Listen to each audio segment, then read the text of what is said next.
ইন্দ্রকিশোর রায়চৌধুরীর কন্যা স্বর্গীয়া শান্তিলতা চৌধুরীর রাধুনী কবিতাটা পরিবেশন করছি।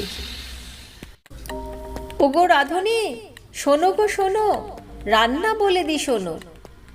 মোর অতিথি এসেছে 10-12 জন, কেহ বা আপন মেশখুড়ো হন।